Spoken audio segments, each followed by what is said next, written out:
అందరికీ నమస్కారం. నేను మీ దేవి. 'నా హిట్లర్ మొగుడు' రెండవ భాగం. రచయిత రిషిక గారు. ఫ్రెండ్స్, కథ చదవడం స్టార్ట్ చేసిన వెంటనే వీడియోకి ఒక లైక్ చేయండి. కిస్మిస్‌ని చేత్తో పట్టుకొని ఇప్పుడు ఎలా టచ్ అవ్వవో చూస్తానంటూ తన పెదాల మధ్యన పెట్టుకున్నాడు.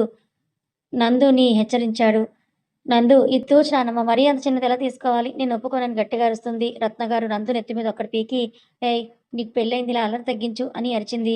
తన నానమ్మ తనని అరవడంతో మూతి ముడుచుకొని కూర్చుంది. నందు, టైం అవుతోంది, నేను చెప్పించేయి. సరే నానమ్మ అని రాజ్ వైపు చూసి, వాళ్ళ నానమ్మ తాతయ్య వైపు చూసి కళ్ళు మూసుకొని ఉంది.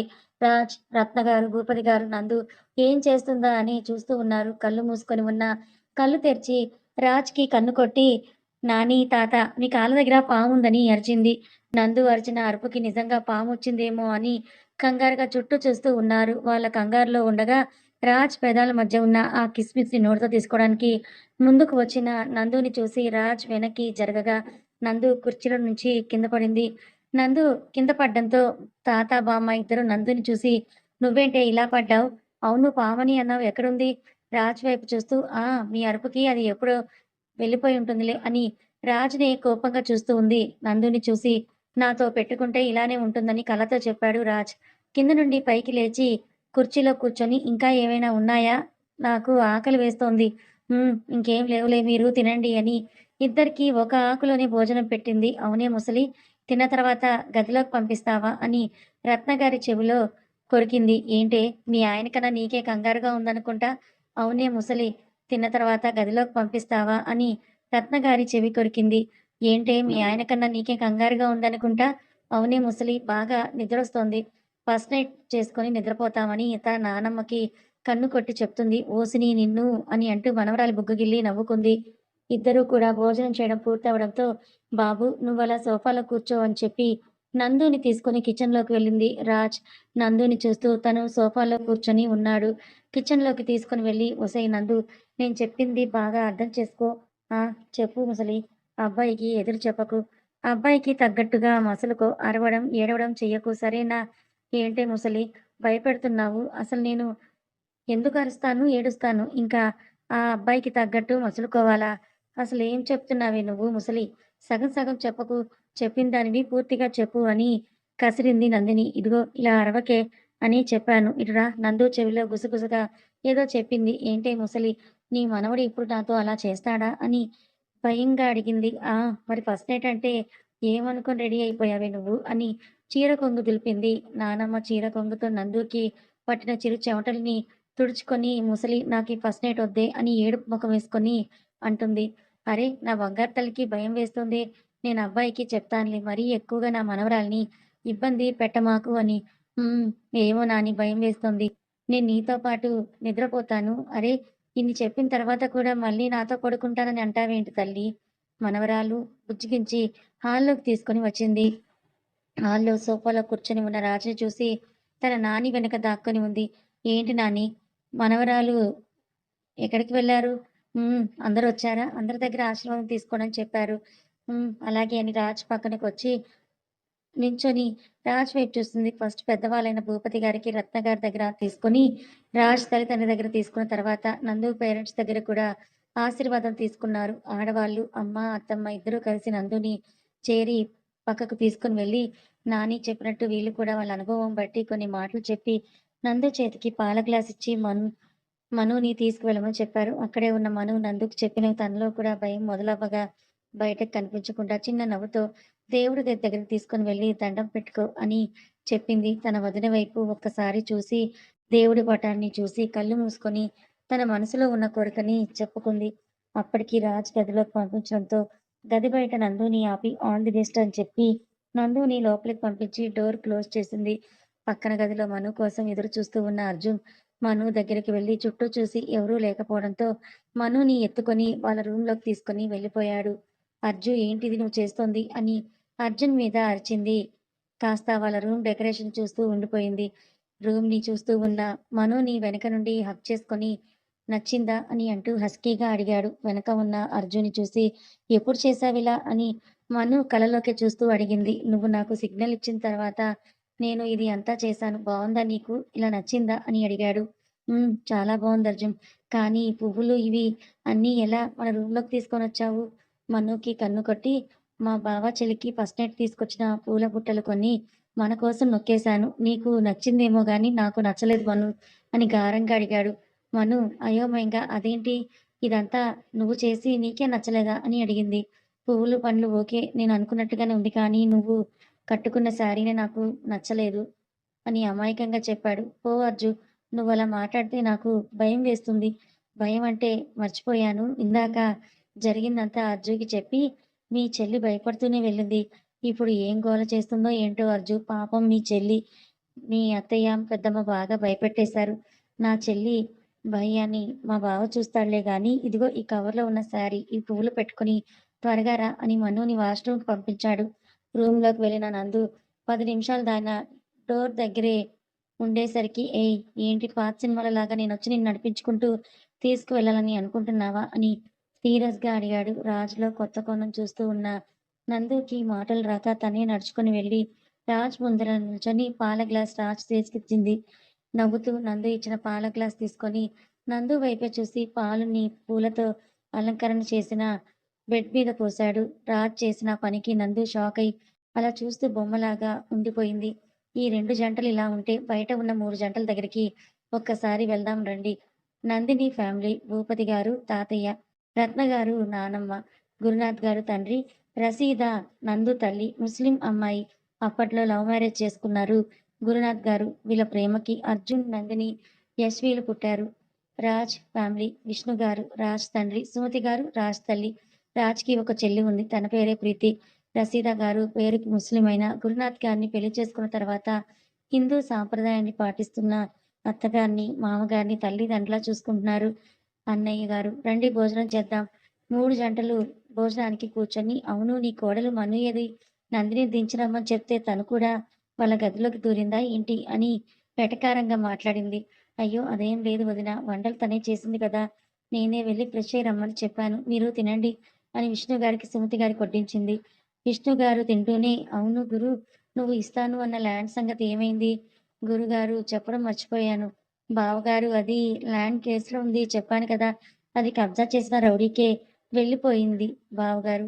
ఇప్పుడే మా లాయర్ ఫోన్ చేసి చెప్పారు. వాట్? అని అంటూ తిన్న ప్లేట్‌ని విసిరి కొట్టి ఎంగిలి చేత్తోనే గురువుగారి షర్ట్ పట్టుకున్నారు. విష్ణు గారు చేసిన పనికి అందరూ కూడా నిలబడిపోతే రసీద గారు, అయ్యో! అన్నయ్య గారు ఏంటి మీరు చేస్తున్న పని అని విష్ణు గారి చేతిలో నుండి గురువుగారిని పక్కకి లాగారు.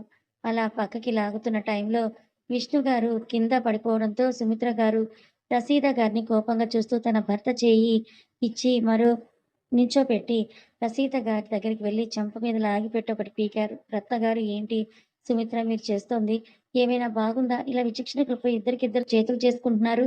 చూడండి ముందే మీ అబ్బాయికి చెప్పాను. ఆ ల్యాండ్ రాసిస్తేనే ఈ పెళ్లి జరుగుతుంది అని పెళ్లి సమయంలో కూడా గుర్తు చేశాను. డాక్యుమెంట్స్ అన్నీ చూపించి వాటి మీద సైన్ చేసి ఇచ్చారు. తర్వాత రిసెప్షన్‌లో నాకు తెలిసింది ఏంటంటే ఆ ల్యాండ్‌ని కబ్జా చేశారని. నేను దాన్ని సాల్వ్ చేసి చెప్పమని చెప్పాను. కానీ ఈయన ఆ ల్యాండ్ మీద కేసు వేసి కూడా నాకు చెప్పలేదు. ఇప్పుడు కూడా నేను అడిగితేనే చెప్పాడు. ఇలాంటి వాడిని ఏం చేయాలి? నిజం చెప్పాలంటే నేనేదో మీ అమ్మాయిని మా ఇంటి కోడలుగా చేసుకునేది ఆ ల్యాండ్ కోసం. అలాంటిది ఆ ల్యాండే లేనప్పుడు మీ అమ్మాయి ఎందుకు అని "ఏయ్ సుమి నువ్వెళ్ళి అబ్బాయిని తీసుకొని రా" అని సుమిత్ర గారికి ఆర్డర్ వేశారు.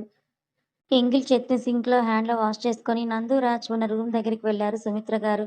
రేయ్ గురు ఏంట్రా ఇతను ఇలా అంటున్నాడు? నువ్వంత నిర్లక్ష్యంగా ఎలా ఉన్నావు? మన స్థలం కబ్జా చేస్తే పిరికి పందిలాగా ఎందుకు వదిలేశావు? ఇప్పుడు మన అమ్మాయి జీవితం సంగతి ఏంట్రా అని రత్న గారు భూపతి గారిని పట్టుకొని ఏడుస్తున్నారు. ఊరుకో రత్న, ఇలాంటి డబ్బు మనుషులకి ప్రేమ ఆప్యాయతల గురించి ఏం తెలుస్తాయి? ఇతను చెప్పిన మాత్రానికి రాజు వదిలేస్తాడా ఏంటి? మన అమ్మాయి అంటే రాజ్‌కి ఎనలేని ప్రేమ. ఇందాక మనం చూసాం కదా! తన కలల్లోనే మన అమ్మాయి మీద ఎంత ప్రేముందో కనబడుతుంది. వాళ్ళ నాన్న మాటలు విని మూర్ఖుల్లా చేయడు అని తన భార్యకు ధైర్యం చెప్పి కోపంగా విష్ణు గారిని చూస్తున్నారు. సుమిత్ర గారు, రాజ్, నందు ఉన్న గదిని కాకుండా పక్కనున్న అర్జున్ డోర్ కొట్టారు. అంటే కావాలనే కొట్టారులెండి. అదెందుకని అది ముందు ముందు మీకే తెలుస్తుంది. ఫ్రెష్ అవ్వడానికి వెళ్ళిన మను, అర్జున్ బయట నుండి కంగారు పెట్టడంతో త్వరగా ఫ్రెష్ అయ్యి వైట్ శారీ కట్టుకొని అప్పుడే వాష్‌రూమ్ నుండి బయటకొచ్చింది. బయట నుంచి ఎవరో డోర్ కొట్టడంతో అర్జున్ నేను ఓపెన్ చేస్తానుండని మనుకి చెప్పి డోర్ ఓపెన్ చేశాడు. అర్జున్ చూసి లోపల నవ్వుకొని పైకి మాత్రం నటిస్తూ రేయ్ నాన్న మీ మావయ్య నిన్ను మోసం చేస్తారా అని అంటూ గగ్గోలు పెడుతూ ఉంది. సుమిత్ర గారి అరుపులకి ఏం మాట్లాడుతున్నారు అత్తయ్య మీరు? డాడీ మిమ్మల్ని మోసం చేయడం ఏంటి? అని కాస్త కంగారుగా అడిగాడు. సగం తెరిచి ఉన్న డోర్‌ని పూర్తిగా తెరిచి, "అర్జున్ నువ్వేంటి అర్జున్ రాజ్ రూమ్‌లో ఉన్నావని ఏం తెలియనట్టు అడిగింది." "అత్తయ్య ఇది మా రూమ్. చెల్లి రూమ్ పక్కన" అని కాస్త మొహమాటంగా చెప్పాడు. రూమ్ డెకరేషన్ చూసి, "ఏమంటారు?" అని తలదించుకొని చెప్పాడు. గది మొత్తం చూసి, "ఇంట్లో చెల్లి, అత్తగారి ఫ్యామిలీ ఉంది.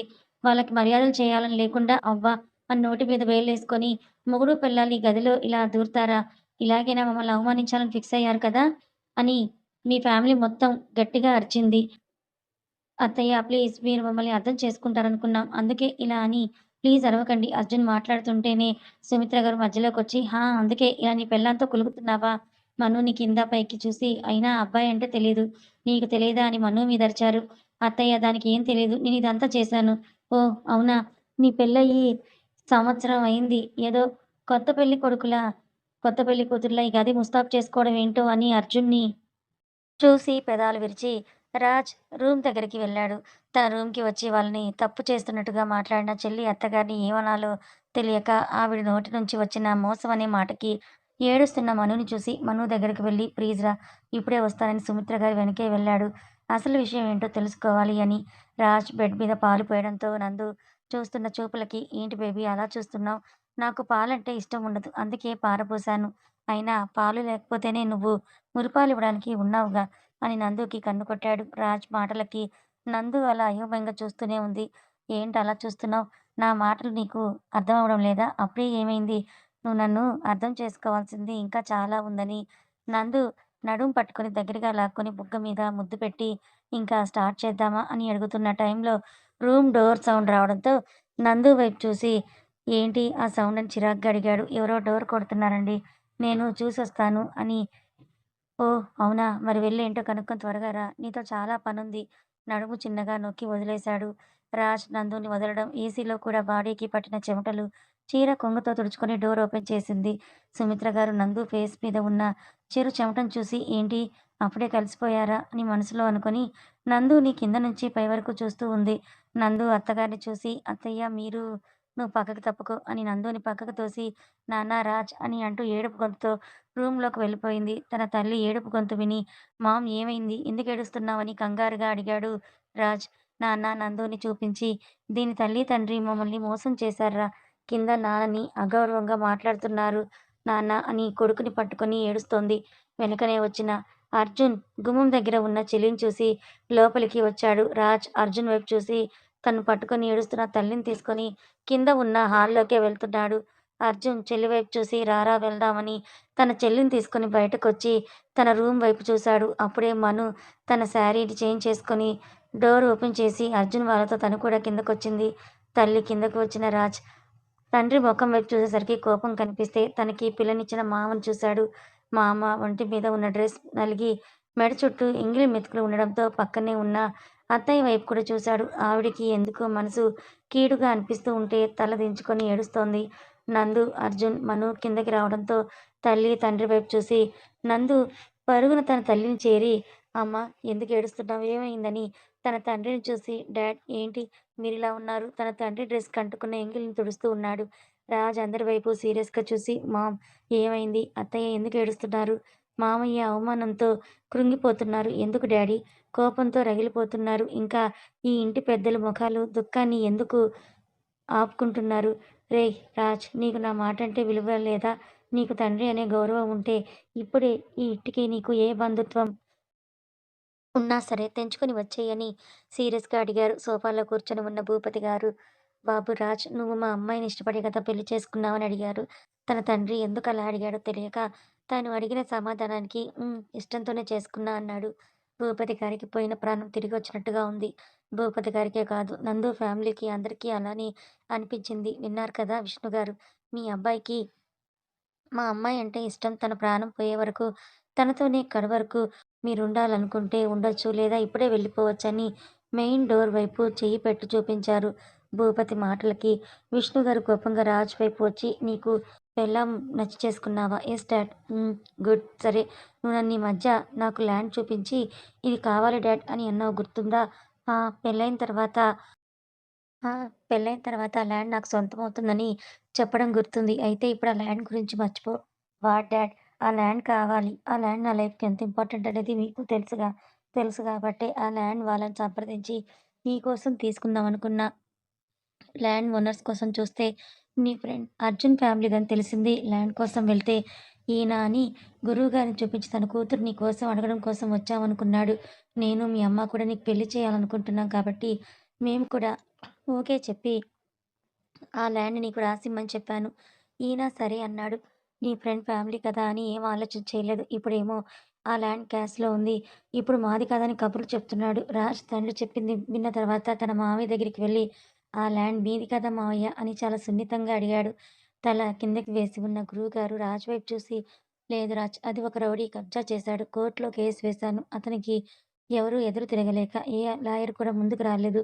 కోర్ట్ ఫేక్ డాక్యుమెంట్స్ చూపించి అతనికి ల్యాండ్‌ని ఇచ్చేసి కేస్ గెలిచాడు." ఓహ్! Good uncle. ఈ విషయం మీకెప్పుడు తెలిసింది? మీ పెళ్ళికి ముందే బాబు. ఓహ్! ఈసారి వెరీ గుడ్. మీకు తెలిసి కూడా చెప్పలేదు కాబట్టి మీరు మమ్మల్ని మోసం చేసినట్టే. నేను మీ అమ్మాయిని చూసి 90% ఇష్టపడ్డాను. మీ అమ్మాయి పేరు మీద ఆ ల్యాండ్‌ని 100% ఇష్టపడ్డాను అంకుల్ అని చాలా గంభీరంగా చెప్పాడు. రాజ్ అంటున్న మాటలకి అర్జున్ తేరుకొని రాజ్ దగ్గరికి వెళ్లి, "బావ నువ్వేం మాట్లాడుతున్నావురా? నా చెల్లి కన్నా నీకా ల్యాండ్ అంటేనే ఇష్టమా?" అని అడిగాడు. "చెప్పాను కదా అర్జున్, నేనొక ల్యాండ్ చూసాను. ఆ ల్యాండ్ నాదైతే నాకు తిరుగుండదని చెప్పాను కదా! కానీ మామయ్య నీకు ఈ ల్యాండ్ మాదని చెప్పలేదు కదా! నిన్ను పెళ్లి చేసిన తర్వాత సర్ప్రైజ్ చేద్దాం అనుకుంటున్నారని చెప్పావు కదా!" అర్జున్ మాటలకి రాజు నవ్వుతూ అర్జున్ భుజం మీద చేయి వేసి డాడ్‌కి చెప్పిన నా ప్లాన్‌లో నేనున్నానని సోఫాలో కూర్చున్నాడు. విష్ణు గారు, "ఏంటి నాకు తెలియకుండా నువ్వేం ప్లాన్‌లో ఉన్నావు?" అని సీరియస్‌గా అడిగారు. Cool dad. ఎందుకంత కోపం? మీరు సైలెంట్‌గా ఉండండి అని ఏయ్! ఇట్రా అని నందినిని పిలిచాడు. అక్కడసలు తనకేం జరుగుతుందో తెలియదు. రాజ్ పిలవడంతో రాజ్ దగ్గరికి వెళ్ళింది. నందిని తన చెయ్యి పట్టుకొని తన పక్కన కూర్చోబెట్టి ఏంటి మా ఇది ఇంత చిన్న విషయానికే ఏడుస్తున్నావా? అని అంటూ నందు కంటి నుండి కారుతున్న కన్నీరుని తుడిచి నీకొక విషయం చెప్తాను ఏమనుకోవుగా? నేను ఏం చేసినా మన మంచికే చేస్తాను. రాజ్ ఫేస్ చూసి ఏమనుకోనని తల అడ్డంగా ఊపింది. గుడ్. రాజ్ భార్య అంటే ఇలా ఉండాలని అందరి వైపు చూసి, నేను నా కెరియర్‌కి చాలా ఇంపార్టెంట్ ఇస్తాను. అలాంటిది మీ నాన్న నా కెరియర్ మొత్తం పాడు చేశాడని కోపంగా అరిచి చెప్పాడు. రాజ్‌కి నందు భయపడేసరికి, "అరే! భయపడకుండా నేను చెప్పేది విను" అని, "నువ్వు నాకు నచ్చావు కానీ, నేను నిన్ను అరక్షణం చూసినా నా కెరియర్ పాడు చేసిన మీ నాన్నే కనిపిస్తాడు. అప్పుడు నిన్ను ఆ కోపంలో కొడతాను, తిడతాను. ఇప్పుడు లిపి రూల్స్ బట్టి భార్యని కొట్టడం, హింసించడం చేయకూడదు. అందుకే నా కోపం నుండి నేను విముక్తిని కల్పిస్తున్నా. సరేనా?" అని నందు ముఖంలోకి చూశాడు. రాజ్ చెప్పింది విన్న తనకేం అర్థం అవ్వకపోవడంతో గొంతులో ఉన్న ఏడుపుని దిగమింగి, "అర్థం కాలేదండి" అని అడిగింది. "ఓహ్! అర్థం అవ్వలేదా? నీకు నేను డివోర్స్ ఇస్తున్నా" అని సింపుల్‌గా చెప్పాడు రాజ్.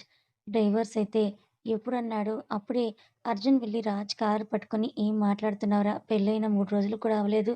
అప్పుడే నా చెల్లికి డైవోర్స్ అంటావా? ఏంట్రా?" అని చాలా సీరియస్‌గా అడిగాడు. అర్జున్ చేసిన పనికి రాజ్‌కి కోపం అనిపించినా చాలా సున్నితంగా తనని విడిపించుకొని, "చూడు అర్జున్, నేనొక బిజినెస్ మ్యాన్‌ని. పక్కా ప్లానింగ్‌గా ఉంటాను.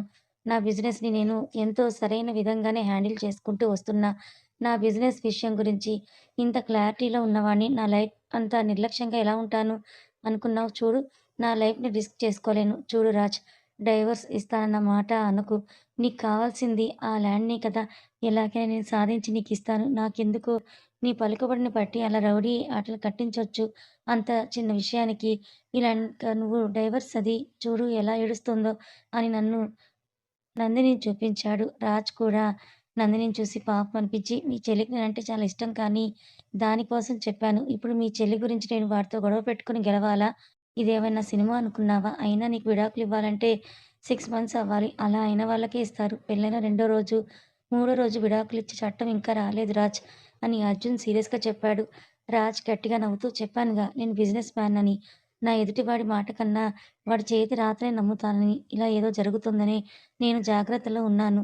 "ఏం చేశావని?" అనుమానంగా అడిగాడు అర్జున్. చాలా అంటే చాలా సింపుల్‌గా నీ చెల్లి చేత సారీ మా ఆవిడ చేత పెళ్ళికి ముందుగానే డైవోర్స్ పేపర్స్ మీద సైన్ చేయించానని అందరి వైపు చూస్తూ చెప్పాడు రాజ్. కథ కొనసాగుతుంది. మరి రాజ్ వాళ్ళ పేరెంట్స్ ఎందుకిలా చేస్తున్నారు? మనసులో ఏమైనా పగని పెట్టుకున్నారా? నిజంగా రాజ్ నందినిని ప్రేమించలేదా? మరిప్పుడు రాజ్ నందినికి డైవర్స్ ఇస్తే నందిని పరిస్థితి ఏంటి? తెలుసుకోవాలనుకుంటే ఛానల్‌ని ఫాలో అవ్వండి. కథ నచ్చితే లైక్ చేయండి. Thank you so much for watching.